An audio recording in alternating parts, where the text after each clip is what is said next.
नमस्कार दर्शक बंधु एबे आसी पाणीपाग को नहीं एक बड़ अपडेट कौन रही संपूर्ण अपडेट जानिबा पूर्व जदि वीडियो को प्रथम थर देखुं चैनल को सब्सक्राइब करूँ और वीडियो को लाइक करूँ।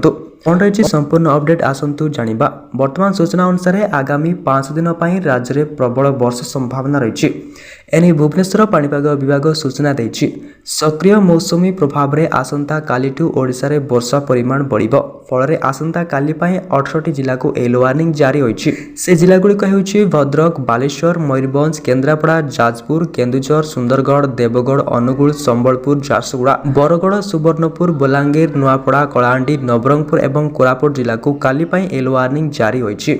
सेहिपरि 14 तारिख दिन 6टी जिला एवं 15 तारिख दिन 4टी जिला, 16 तारिख 7टी जिला एवं 17 तारिख 10टी जिला को येलो वार्निंग जारी करा जायछि। एही 5 दिन राज्य में विभिन्न जिला गुड़िकरे प्रबल वर्षा सह बिजुली घड़घड़ी हेबार सूचना देछि पाणीपाग विभाग।